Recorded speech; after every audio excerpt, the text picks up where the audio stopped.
Fique à vontade, deixa Deus te usar.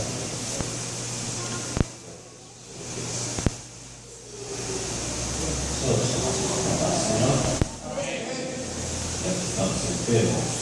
Por favor, vamos ler a palavra de Deus, Mateus capítulo 28. Mateus capítulo 28, versos 18 ao 20. Mateus capítulo 28, versículos 18 ao 20.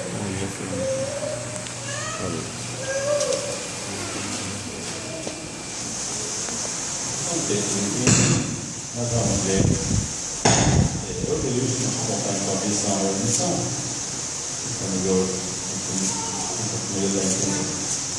Jesus, aproximando-se, falou-nos dizendo: toda autoridade me foi dada no céu e na terra.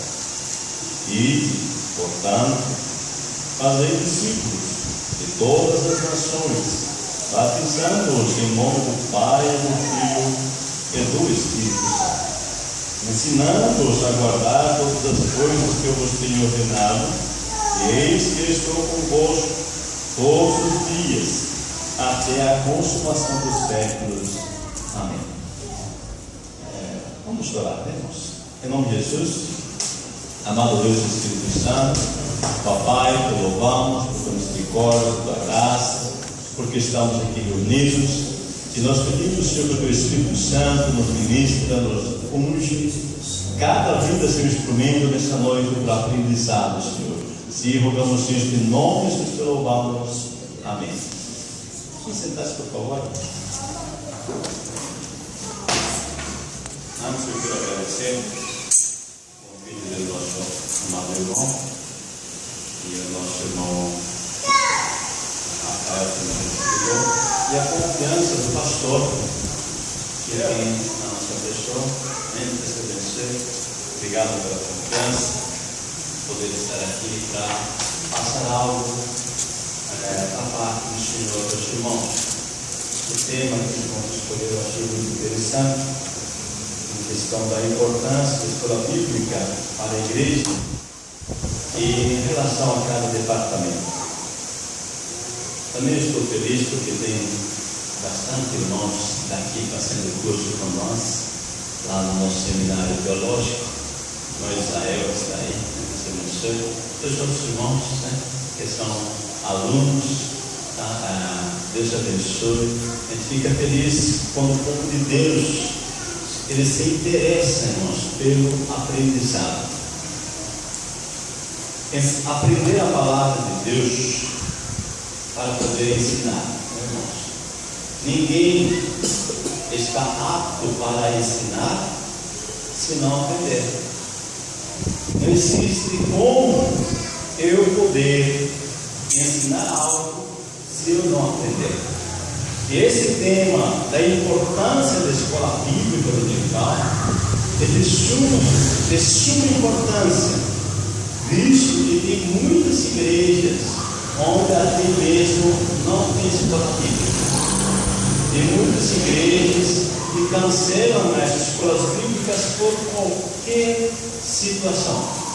Eu até fico meio chateado por isso, porque eu sei da necessidade que se tem acerca do ensino. Eu lembro muito bem, irmãos, há uns 2 ou 3 anos, quando eu estava dirigindo a minha última igreja no campo missionário, e eu clamei a Deus, pedi que Deus me desse uma direção, porque eu queria fazer missões e alcançar várias pessoas com o Evangelho. Mas eu estava numa cidade e não poderia estar em outra cidade. E eu disse: Deus, eu gostaria de estar em outras cidades, além daquela que eu estou. Mas eu não posso, eu sou um, mas eu quero estar em outras cidades. Eu gostaria de multiplicar. Eu achei interessante, porque Deus me respondeu.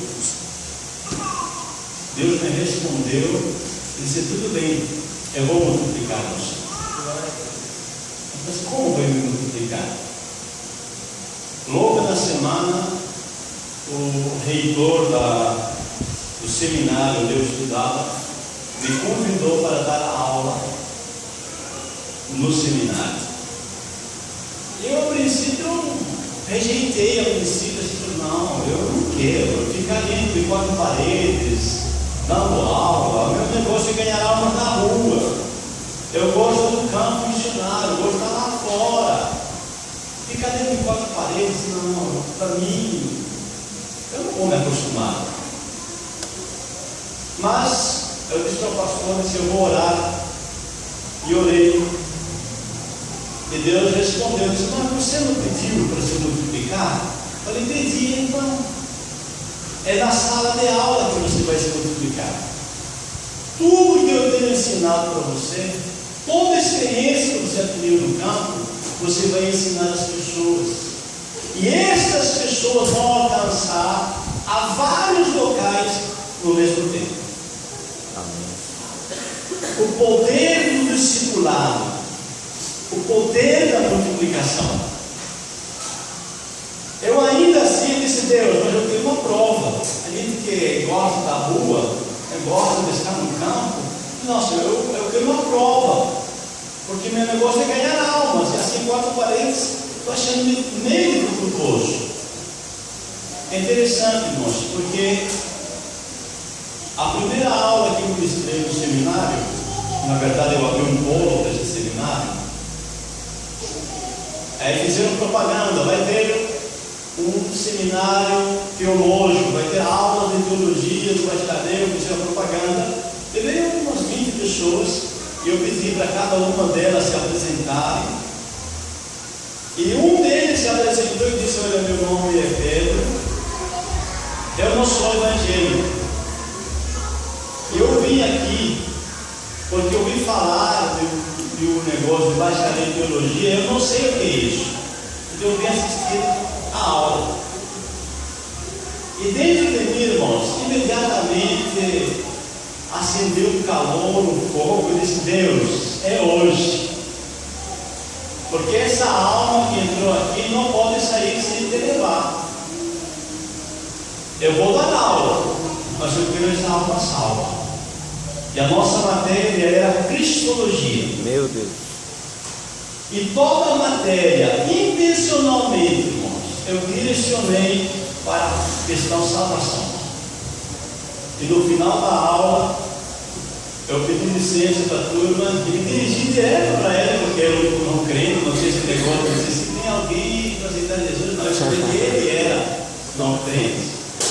Eu me direcionei para ele diretamente e disse, seu Pedro, eu assim, você quer aceitar Jesus na sua vida, como Senhor e Salvador? Ele disse, claro, eu quero. Glória a Deus. Aleluia.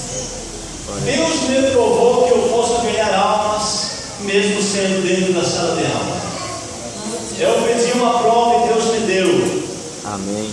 Hoje, o irmão Pedro é batizado nas águas, é diácono da Assembleia de Deus Madureira, lá em Jacareí. Inclusive, eu vou pregar nesse domingo ou outro. Eu estarei ministrando na igreja, onde hoje ele é coordenador de missões. Ele se formou em bacharel. Ele aceitou isso dentro da sala de aula, fez inscrição, se formou em bacharel. Novo convertido, nunca tinha experiência do Evangelho, mas se formou. A importância do ensino. Nós estamos para falar disso, da importância do ensino. E esse texto que nós lemos em Mateus 28, Jesus disse, é-me dado todo o poder, e eu dou para vocês esse poder. Vejamos que Jesus não ficou com o poder. Ele disse, é-me dado todo o poder, mas eu estou passando para vocês esse poder, e em meu nome. Jesus não precisava de poder, porque ele sempre teve todo o poder, como Deus sempre teve. Mas como homem, ele venceu tudo que tinha que um ser humano vencer, e uma vez adquirido o poder, ele dá para os seus discípulos. Mas a maior bênção não é essa. A questão não é nós ter o poder, mas para que serve esse poder? Jesus disse, tome o poder, vão em meu nome, ide.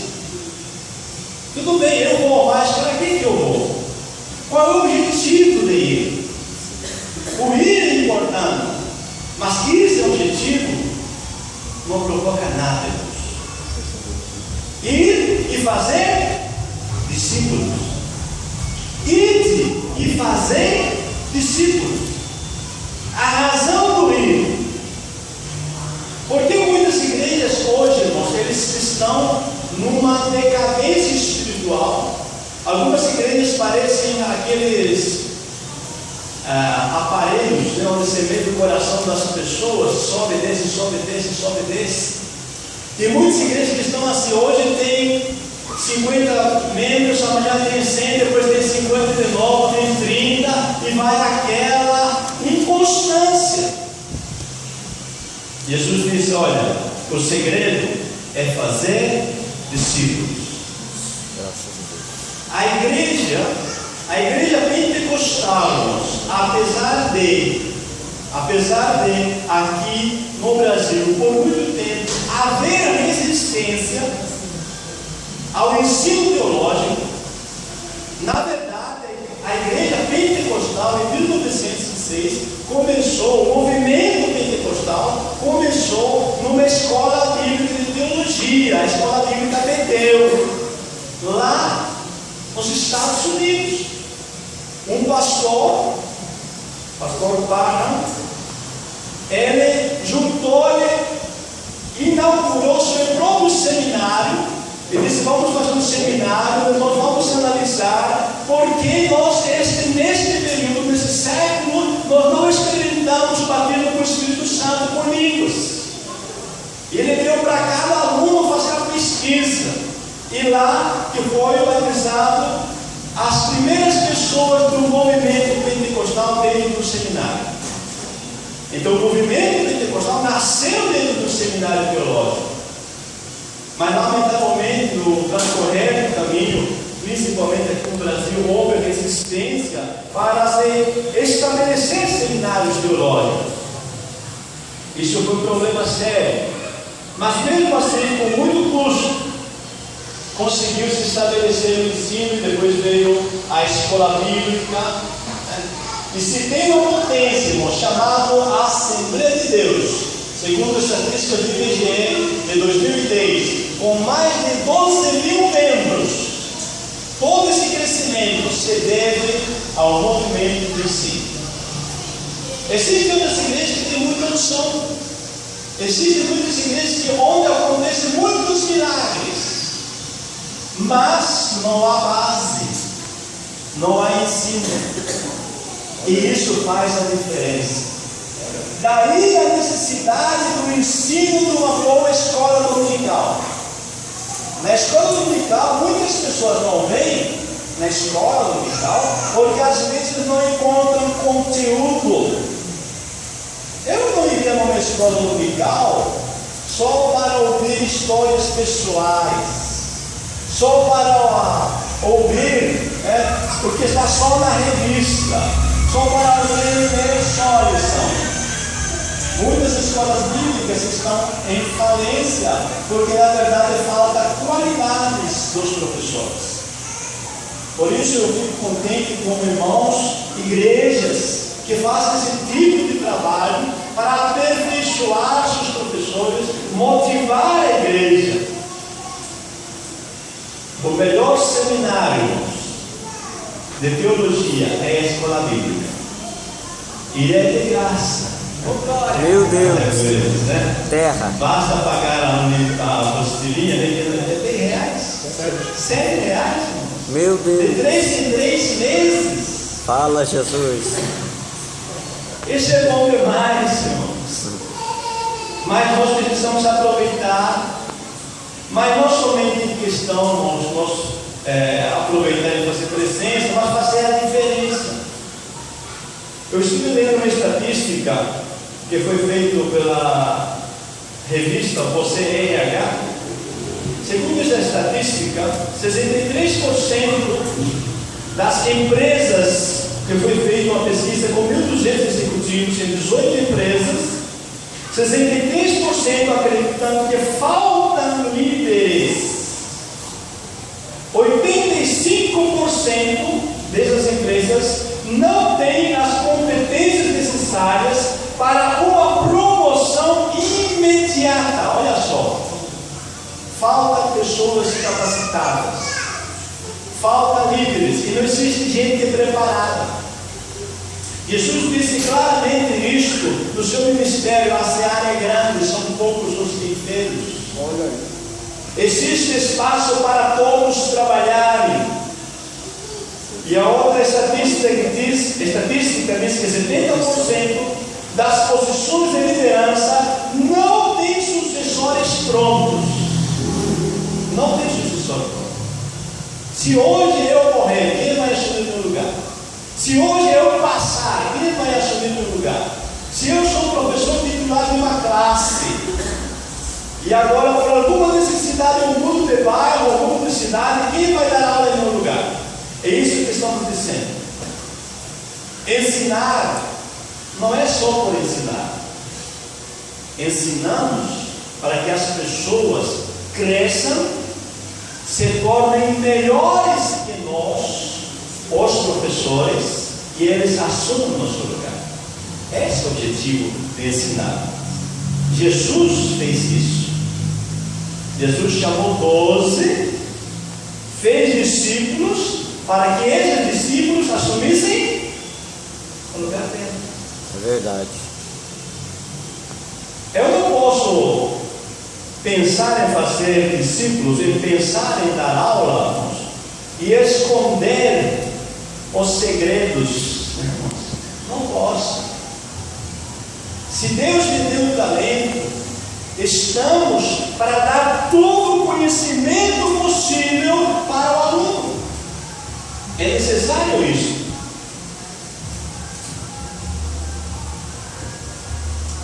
A gente parece que não passa, mas passamos. Hoje eu estou com meus 44, vou fazer já 45 anos. Mas isso não quer dizer que eu poderei morrer só daqui a 50 anos. Talvez eu possa morrer amanhã. Para morrer basta estar vivo, irmãos. Deus tira a nossa respiração, passamos. Para que servirá todo o conhecimento que eu adquiri, toda a experiência que Deus me deu no campo missionário? Para que vai servir no túmulo? Meu Deus. É verdade. Para nada, irmãos. Eu tenho que aproveitar as oportunidades para passar o conhecimento para outras pessoas. Outras pessoas têm que aprender o que Deus me ensinou para que eles alcancem mais pessoas com o Evangelho. Eu louvo a Deus porque alguns alunos meus hoje são dirigentes de igreja, outros estão lá no Paraguai fazendo missões, estão envolvidos com a obra, e nosso objetivo é esse. A escola bíblica dominical, irmãos, tem o objetivo de gerar discípulos multiplicadores. Nós aprendemos isso desde o novo convertido, né? Fazer discípulos. Agora a questão, irmãos, é que ser professor é um desafio. É um desafio muito forte, porque às vezes alguns alunos, vamos colocar entre aspas, né, irmãos, dá muito trabalho. Animar o pessoal é difícil. Eu já assumi uma vez uma igreja, irmãos, que por um ano foi difícil demais. Tinha domingo que eu abri a igreja, animado, preparei a escola bíblica, e não havia um aluno. Acredita? Oh, coisa horrível, irmãos. O professor prepara e não tem um. Um dia eu orei e disse: Deus. A sua esposa faltava? Até a esposa faltava. Nós morávamos na igreja e a esposa esperava o pessoal chegar. Quando o pessoal chegar, eu deixo. Que era embaixo da igreja, a casa eles tinham. E nada, irmãos. Eu falei com Deus, eu vou ligar essa igreja, porque eu sempre gostei de ensinar. Agora não tenho um aluno. Não, essa igreja para mim não serve, eu vou entregar. E eu orei a Deus. Eu disse: Deus, eu vou entregar. Mamãe, eu estou dando o meu melhor, estou fazendo o meu melhor, mas a igreja não corresponde e nada feito. Aí Deus me deu um versículo. Provérbios 25, 4. Alguém pode ler, por favor? Provérbios 25, 4.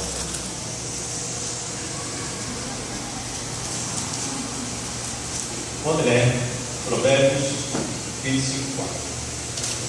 Tira da prata a escória, e sairá vaso para o ourives. Isso, olha só, irmãos, que lindo versículo. Provérbios 25, 4. Tira da prata as escórias, e sairá o quê? Vaso para o ourives, ou outra tradução, para o fundidor. Sabe o que Deus estava me dizendo com isso? Você está olhando as pessoas, mas só os pontos negativos. Você está olhando só as escórias. Você não está enxergando o potencial delas. Tira a escória para tu ver se não vai sair vaso. Foi a resposta que Deus me deu quando eu quis entregar a igreja. E então renovou minhas forças, reanimados, reiniciamos. Olha, irmão, foi uma bênção. Fiquei 4 anos nessa igreja. Eu peguei uma igreja dividida, com poucos membros, uma igreja muito fraquinha. E graças a Deus, nós entregamos depois de 4 anos. Acabou meu tempo, eu passei depois a chave para o pastor presidente, eu entreguei. Disse, pastor, meu tempo acabou. Mas como assim? A igreja está muito linda, está cheia, é uma bênção. Não, meu tempo acabou. Mas eu deixei um substituto meu, um discípulo meu, assinou a igreja. Eu fui claro com eles, eu disse assim, eu estou aqui na igreja hoje dirigindo vocês, mas um de vocês vai assumir meu lugar. Vocês não podem sofrer. No campo missionário tem esse problema. Às vezes a igreja sofre porque na troca de pastor tem que vir gente de fora e a igreja não está acostumada com isso. Então eu disse, não, vocês não vão sofrer, eu vou ensinar todos. Obreiros, tem 4, 5 obreiros. Eu falei, eu vou ensinar todos os segredos para vocês. Se vocês aprenderem, vocês vão assumir meu lugar. Eu não quero ser pastor para sempre, eu não sou pastor assim para sempre. Vocês vão assumir meu lugar. Alguns riram, alguns não acreditaram, mas quem acreditou, assumiu e fez um excelente trabalho. Então nós, como professores, irmãos, nós falamos do valor.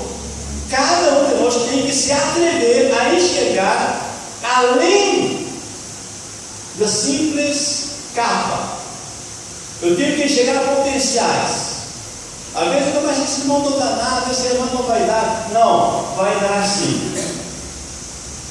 É você que é o ourives, né? Ou conforme o fundidor. É você que tem que trabalhar, é você que tem que despertar o gosto pelo conhecimento das pessoas. Nós somos responsáveis por isso. Nós não podemos passar a palavra de Deus como algo rígido. Não. A palavra de Deus é algo gostoso. E temos a responsabilidade de despertar o aluno para vir à escola bíblica. E nós lembramos de Jesus, irmãos. Eu acho interessante, Jesus escolheu discípulos. Os irmãos sabem, conhecem na Bíblia, só vou passar por cima. Ele escolheu discípulos dos mais variados tipos.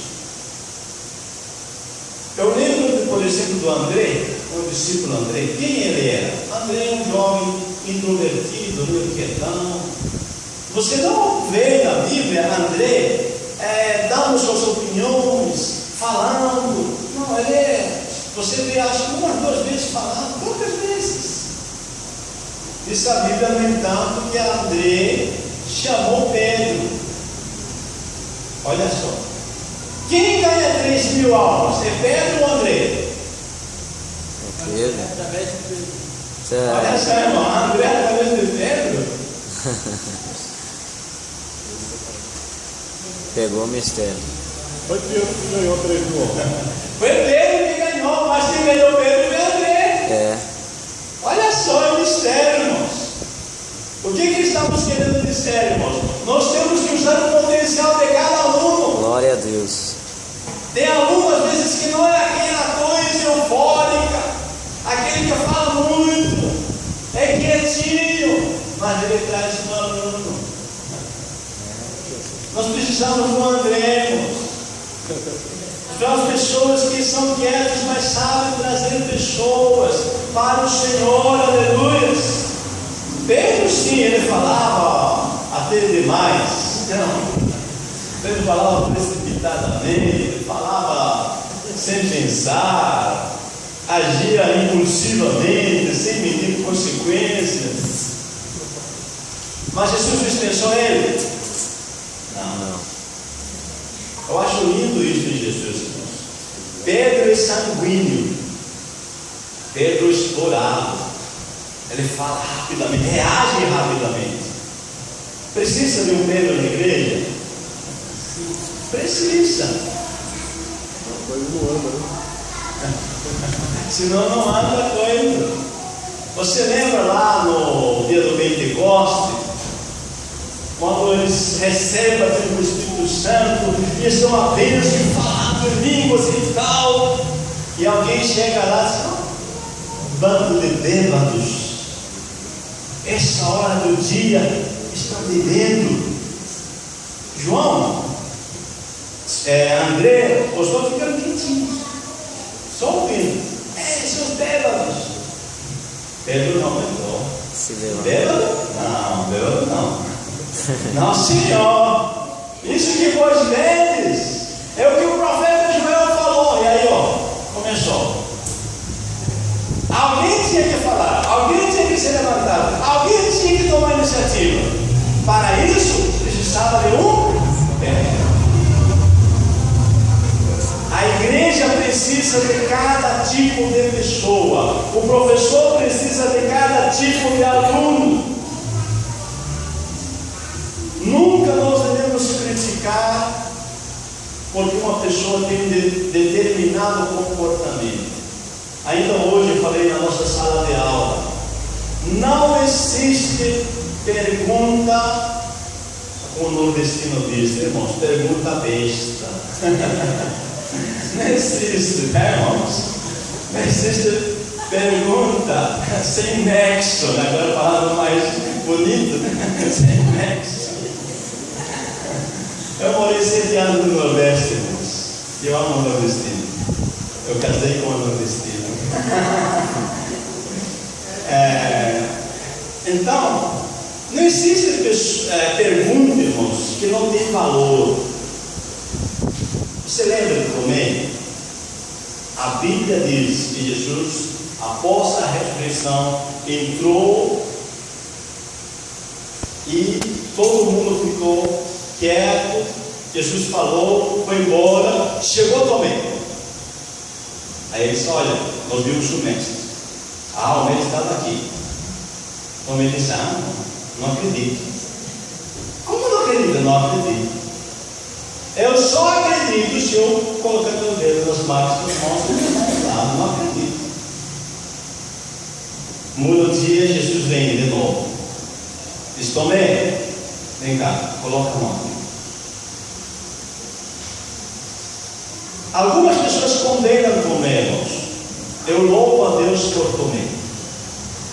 Porque se não fosse Tomé, quem teve a coragem de questionar, até hoje tinha muita gente duvidando se era Jesus ou não era.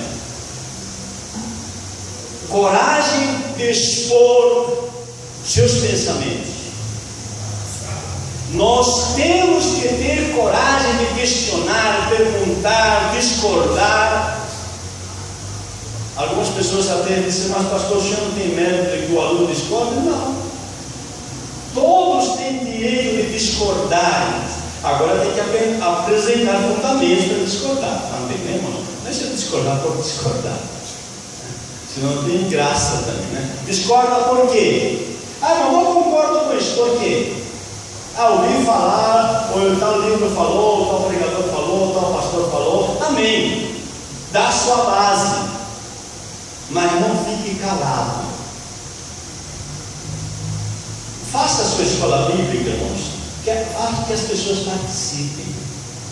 Faça eles questionar. Às vezes eu tenho que errar intencionalmente para que o aluno diga: pastor, está errado. Porque eu quero que o aluno participe. Principalmente, como hoje nós mais adultos, principalmente principalmente da classe de adultos, temos que participar. Faz ler um versículo, faz ler uma parte da revista. Tópico 2, leia, irmã, faz ler um texto que está mandando na revista, mas faz participar. Então, nós precisamos também de Tomé, né, irmãos? Precisamos de pessoas com coragem de questionar, de discordar, de perguntar. Aí o professor cresce também. Porque aí o professor vai preparar melhor a escola dele. Outra questão, irmãos, rapidinho aqui. Quando nós olhamos todos os discípulos, uma coisa nos chama a atenção. Todos eles abandonaram o mestre na hora H. Deixaram Jesus covardemente. Mas Jesus se manteve firme. Diz que Ele os amou e os amou até o fim. O que está dizendo, irmãos? Um professor, irmãos, ensina não esperando retorno. Não esperamos retorno, nos ensinamos porque amamos ensinar. Não importa se alguém vai reconhecer ou não vai reconhecer. Se reconhecer, é lucro. Se não reconhecer, está tudo bem também. O negócio é nos investir nas pessoas. Porque se tu esperar retorno, às vezes vai se decepcionar. Porque você está trabalhando com seres humanos. E seres humanos são falhos. Seres humanos podem decepcionar uma hora você. E isso é normal. Não se assuste. Faz parte da vida. A decepção faz parte. Então Jesus ensinou, Jesus que sabia quem eram seus discípulos, Jesus foi traído, mas ele se manteve firme. Ele continuou amando eles. Agora, uma pergunta para vocês. Como foi que Jesus fez para que os discípulos o seguissem? Ensinou. Com as atitudes. Como? Ensinou com as atitudes. Ensinou com as atitudes. O que mais? Vamos lá.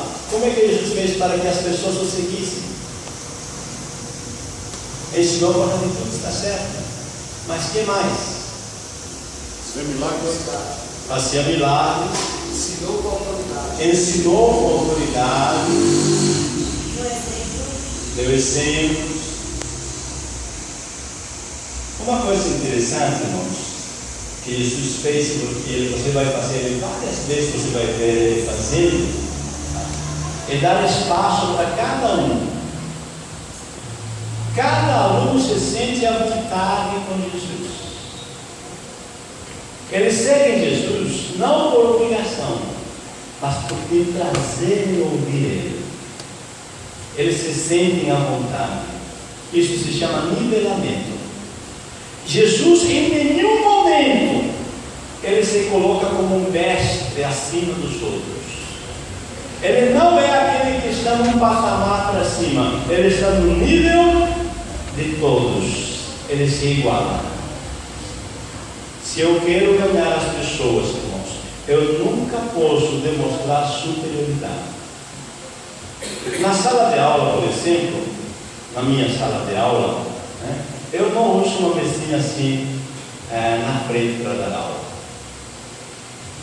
Porque normalmente, irmãos, psicologicamente, você estar atrás de uma mesa ou atrás de uma escrivaninha é símbolo de autoridade. Então, na minha sala de aula, eu já montei estrategicamente. Eu não tenho essa mesinha, porque eu não sou autoridade. Eu quero ser igual aos alunos. Eu quero que os alunos se sintam à vontade de me perguntar. Eu não quero que haja barreira entre eu e eles. Alguns alunos até têm mais liberdade, agora até atrapalha. Não, não é Israel não. É uma bênção. Mas tem aluno que até, né? Mas na verdade é isso. Nós queremos que o aluno se sinta à vontade. Jesus, ele não dá suas aulas, né, numa salas acadêmicas, mas está no meio da multidão, andando à beira da praia, está no campo. Veja, não há barreiras. Isso é importante. Hoje ainda um aluno, não sei se foi um aluno que falou comigo, pastor, a sala está cheia, porque não muda o local, né? A forma de arrumar os bancos, as cadeiras. Eu falei, não. Está vendo? Lá a irmãzinha lá atrás, né? Eu estou sentindo falta dela aqui na frente. A minha sala de aula, eu não arrumo assim. 2 fileiras, 3 fileiras no máximo.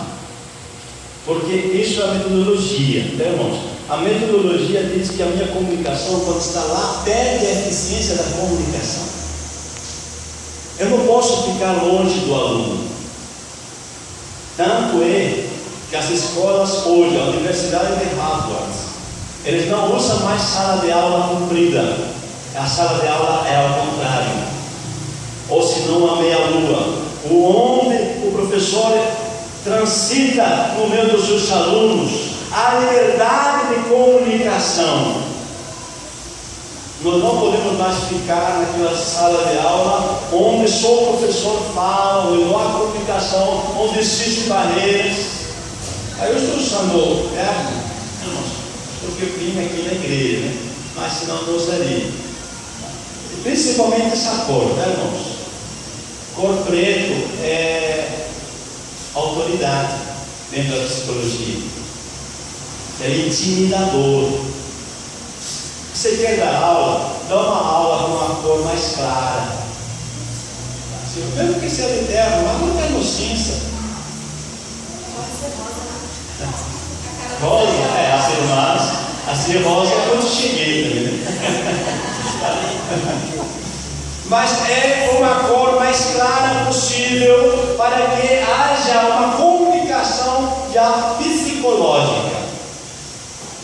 Você já viu o guarda-costas? Você já viu com um terno cinza? Não. Guarda-costas é cor preta, porque é intimidador. É a cor que intimida. Então, tudo isso, irmãos, tá? Faz parte. Outra questão, Jesus não impunha as suas ideias. Olha só, irmãos. Jesus não diz assim, eu falei, acabou. Não.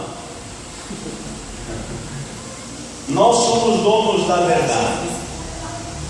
Jesus, ao contrário, ele faz que as pessoas falem a resposta. Jesus disse assim, o que dizem de mim as pessoas lá fora? Dizem que o Senhor é profeta, dizem que o Senhor é Jeremias, dizem que é João Batista e tal. E vocês, o que dizem? Jesus não sabia que eles sabiam quem ele era, sabia, mas eles querem que eles pensem, que eles falem. Você deve instigar, perguntar, questionar aos seus alunos. Todos conhecem o que nós fazemos, diz Aristóteles, somos igual a parteira. Nós ajudamos a nascer o filho, porque todos já têm conhecimento. O conhecimento está nas pessoas. Nós ajudamos a organizar o pensamento. Quando organizam o seu pensamento, eles dão uma resposta adequada. A função do professor é ensinar as pessoas a pensar, não é passar informação. Passar informação, estou lendo livro. Só passar ou passar informação? Não, Senhor. Nós estamos para ajudar as pessoas a pensar. E Jesus era mestre nessa área. Jesus sempre trabalha com perguntas. Jesus sempre está questionando as pessoas, porque ele sabe que a pessoa que não pensa não cresce. Meu Deus. Não quer falar? Não? Mas que levantar a mão. Se quiser, tem toda a autoridade. Irmãos. Outra questão interessante, irmãos, que Jesus, sim, Eu ouvi falar.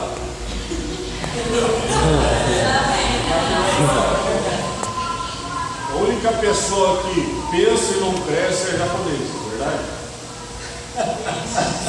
não cresce.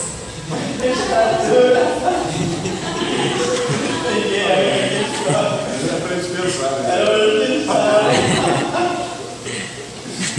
São baixinhos, né? Pensa muito, hein? Pensa bastante. Eles pensam bastante, não cresce do tamanho, né? Deu para entender, irmãos? É para pensar, é bom. Deu para pensar, né, irmãos? Então, olha a coisa, irmãos, é que Jesus nunca reivindicou ser um filho de Deus. Olha, me obedeçam porque eu sou filho de Deus. Não. Ao contrário, mais de 60 vezes ele disse: eu sou filho do homem. Meu Deus. Eu sou igualzinho a vocês. Isso que Jesus disse. Tem uma ideia? Fala. Tem uma opinião? Fala. Quem aprende mais nas aulas sou eu. Porque cada opinião que um aluno dá está enriquecendo o meu conteúdo que eu não li em nenhum livro. E se existe um lugar melhor de aprender é na sala de aula com várias pessoas. Porque o conhecimento de cada um de vocês vai ser acrescentado ao meu conhecimento. Então a melhor coisa, irmãos, é o professor saber ouvir o seu aluno. Escute a opinião dele, você vai aprender muito. Agora, rapidamente, irmãos, 4 princípios de crescimento.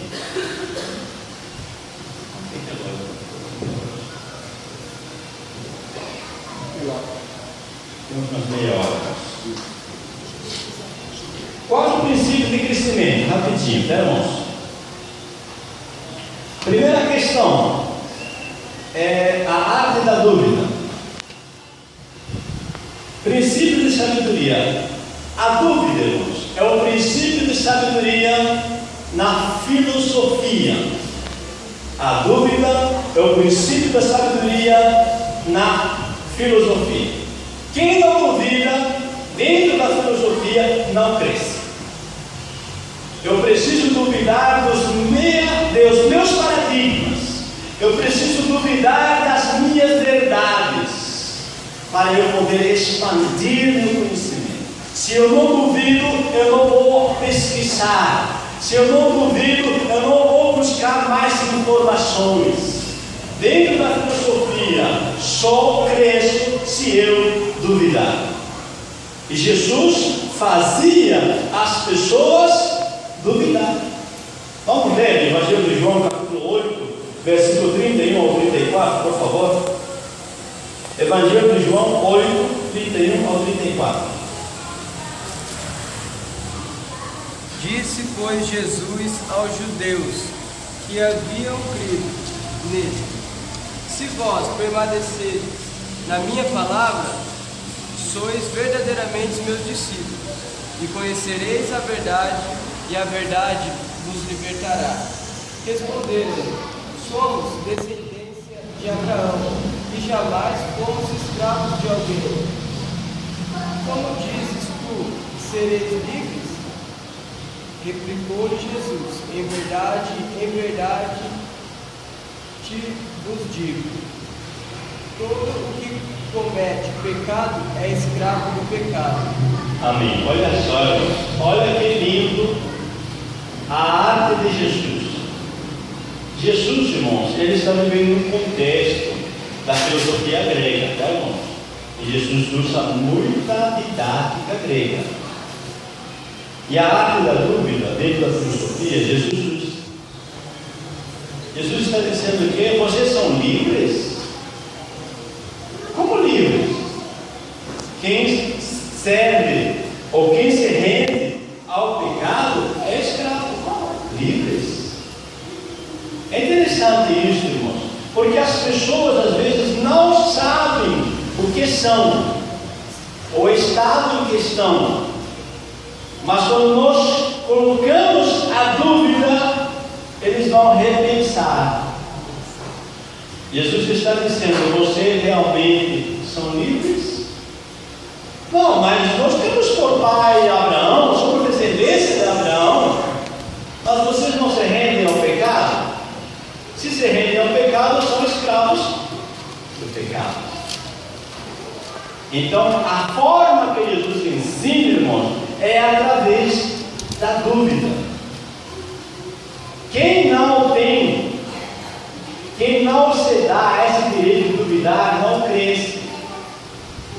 Nós vamos dar outro exemplo rápido, por exemplo, a igreja lá em Apocalipse, acho que Laodiceia, Jesus disse assim: como dizes tu, tenho ouro, tenho prata, rico estou, de nada tenho falta. Será que você é rica mesmo? Será que você não tem falta de nada?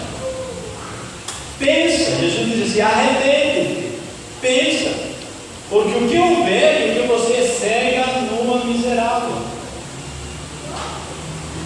Pensa.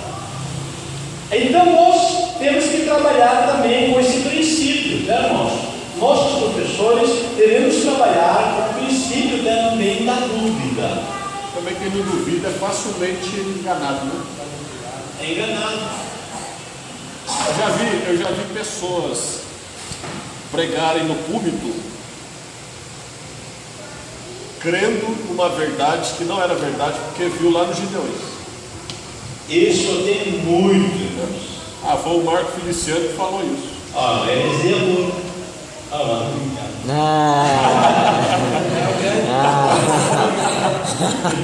Pensou, irmão? Você pensou? Ô, glória! Irmão, às vezes é heresia, tá? Mas, olha só, irmãos, eu vou falar uma coisa para vocês. A gente fala brincando assim, mas tem coisa séria. Tem coisa séria se passando aí dos grandes pregadores e nós precisamos questionar, o pastor está certo.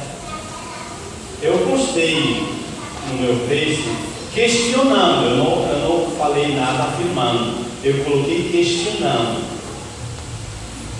Vocês devem saber quem é um pregador, eu não vou falar o nome, mas foi pregado na voz de Deus.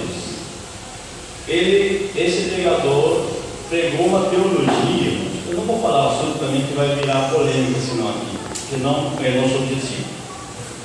Ele pregou uma matéria, mas pregou tão bem, com a verdade que ele acredita, pregou tão bem, que todo mundo lá glorifica a Deus. Mas isso que ele ensinou, olha só, irmão, dos Gideões, esse ano, acho que foi ano passado, esse ano é de Gideões? Vai ter, foi ano passado. Ele pregou puro gnosticismo. Heresia pura. Gnosticismo, do início ao fim, a pregação dele. E todo mundo glorificou a Deus lá. Depois que eu vi o vídeo, eu postei o vídeo no meu Face e fiz os questionamentos. Será? Por quê? Só entrar no meu Face, você sabe que é um pregador. O orador de ontem falou isso também. Ter cuidado. Não do Gideão, mas de um grande pregador que estava falando a mesma coisa que o gnóstico. É perigoso isso, irmão. Irmãos, a teologia ela muda, tá? A Bíblia não muda. Esta palavra não muda, irmãos. Mas a teologia muda. Teologia nada mais é do que o estudo das revelações de Deus. Isso que é teologia. Estudo das revelações de Deus. E às vezes as revelações de Deus são interpretadas de forma errada. Aí está o problema, às vezes, da teologia, tá? De algumas pessoas, porque pegaram um contexto, viveram um contexto onde eles aprenderam de uma forma que está errada e acabam passando. Então, duvidar é necessário. Outra questão, não, rapidamente, crítica. A crítica é o princípio da sabedoria na psicologia. Olha só, a crítica é o princípio da sabedoria na psicologia. A minha psique, meus sentimentos, eu tenho que criticá-los, eu tenho que reorganizar meus sentimentos. O que eu estou sentindo em relação a tal pessoa é certo sentir isso? Ou em relação a alguma situação, é correto sentir dessa forma? Reorganizar nossos sentimentos. Tem muitas pessoas que vivem cativos dos seus sentimentos. E na área da psicologia, a crítica é o princípio da sabedoria. Se eu quero crescer, que eu chamado por Daniel Goleman no seu livro da inteligência multifocal, se eu quero crescer, eu tenho que aprender a administrar meus sentimentos. Se eu não sei administrar meus sentimentos, eu vou ser uma pessoa frustrada às vezes, porque eu espero algo e não sou correspondido, e eu vou começar a tratar as pessoas de forma errada conforme meus sentimentos, e não posso. Jesus era um mestre nessa área. Jesus sempre soube administrar seus sentimentos, suas emoções, seus motivos de agir. Veja Jesus na cruz, pendurado na cruz, foi traído por seus discípulos, está pregado na cruz, ferido nas costas, mas ele tem capacidade de pensar e repensar sobre seus sentimentos. Ele está magoado, mas ele não vive aquela mágoa. Ele está ferido emocionalmente, mas ele não se deixa dominar por essa ferida emocional. Ele antes disse assim: Pai, perdoa-lhes porque não sabem o que fazem. Disse: eu compreendo a situação deles. Eles não me compreenderam, mas eu compreendo, então eu não guardo raiva deles. Eu preciso também aprender então a criticar os meus sentimentos. Outra questão, irmãos, biblicamente, o temor do Senhor é o princípio da sabedoria no cristianismo. Eu quero crescer em sabedoria, eu tenho que temer ao Senhor. O que é temor? Temor, segundo o pastor Jorge Linhares, achei muito boa a definição dele, diz: temor é nada mais que medo mais reverência. Eu tenho que ter medo de Deus. Sim, tenho que ter medo, porque horrenda coisa é cair nas mãos do meu Deus. Mas ao mesmo tempo, eu tenho que ter reverência de filho para com o pai. Ao mesmo tempo que ele é pai, eu posso me chegar com toda a liberdade para ele, mas eu não posso esquecer que se eu viver na vida do pecado, ele é alguém que vai tomar providências sérias. Por isso, no cristianismo, o princípio da sabedoria é o temor ao Senhor. Outra questão para nós correr aqui. O princípio da sabedoria nos recursos humanos é determinar. Determinar é o princípio da sabedoria nos recursos humanos. Recursos humanos queremos dizer motivação. Motivar as pessoas, ensinar as pessoas a serem determinadas, ensinar as pessoas a tomarem postura. Nós temos que motivar as pessoas. Ensinar por ensinar não tem resultado se eu não levo as pessoas a sair do lugar onde estão para onde quero que eles vão. Ensinar é empurrar eles, motivar eles, dar um impulso interior. A motivação não é exterior, tem que ser interior. Razão para eles se mexerem no lugar onde estão. Este é o princípio da sabedoria nos recursos humanos. Determinar.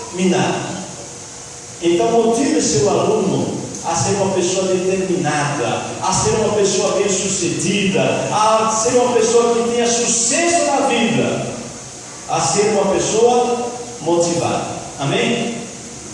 Perguntas? Não, só uma observação. Sim. O senhor falou a respeito de Jesus dominar os seus próprios sentimentos. Sim. Além de ele dominar e compreender o deles, eu percebo também que ele pensa no sentimento do próximo para entender o próximo, para ensinar o próximo.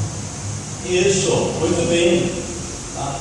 Jesus sabe compreender as pessoas. pessoas dentro da individualidade de cada um. Tá? É justamente o próximo tema, né? Tratar o aluno de forma singular.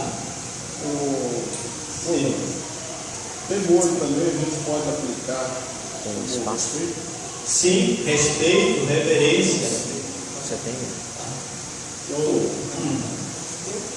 estou estudando um sermão a respeito disso, temor, até amanhã aqui. Dentro das minhas pesquisas, né? Minhas pequenas pesquisas, perto das suas, né? Eu encontrei e achei própria a palavra respeito. Respeito. Hoje em dia se peca muito por faltar respeito. Isso mesmo, é corretíssimo. O respeito faz parte do temor ao Senhor. É outra questão, irmãos, que em relação aos departamentos, cada professor trabalha com um departamento diferenciado. Eu sei que vocês já sabem disso, mas a gente vai passar rapidinho. Cada faixa etária tem suas singularidades. Kenneth Blanchard, o autor americano, ele disse assim: não há nada mais desigual do que tratar todos de forma igual. Olha só, não há nada mais desigual do que tratar todos de forma igual. A forma que eu trato o irmão não pode ser a forma que eu trato o irmão. Ah, mas tu tem que tratar igual. Não. Por que não? Porque cada pessoa é uma pessoa singular. Eu tenho que compreender a cada pessoa dentro do seu próprio contexto. E isso é um grande desafio para o professor. Porque às vezes a gente quer tratar todos da forma igual. Tudo por igual. Não dá. Tem aluno que é mais devagar para captar o conhecimento. Tem alguns que captam rápido. Então eu tenho que saber tratar com cada um. Eu não posso repreender, às vezes, o aluno. Eu tenho um aluno numa turma do bacharel. Aí às vezes ele pergunta. O outro aluno diz assim: mas o professor acabou de falar. Não deixa, ele está perguntando. Eu vou repetir. Não é problema. Porque às vezes esse aluno é mais lento. Eu não sei o histórico dele. Eu não sei como que ele é o seu dia a dia. Então, não existe nada mais desigual do que tratar todos de forma igual. Em questão de crianças, as crianças, irmãos, não dá para exigir elas ficarem quietas por 50 minutos ou uma hora dentro da sala de aula. Nós vamos ter que trabalhar com a dinâmica, vamos ter que movimentar, vamos ter que cantar, vamos ter que ficar em pé, vamos ter que movimentar criança e criança, irmãos. Não, tem que ficar sentados para aprender. Não dá.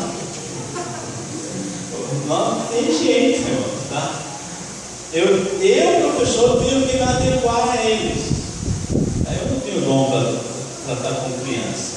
Mas quem trabalha com criança tem que se adequar, tem que fazer o seu jeito. As crianças precisam, então, de dinâmica, precisam motivar de uma forma diferenciada do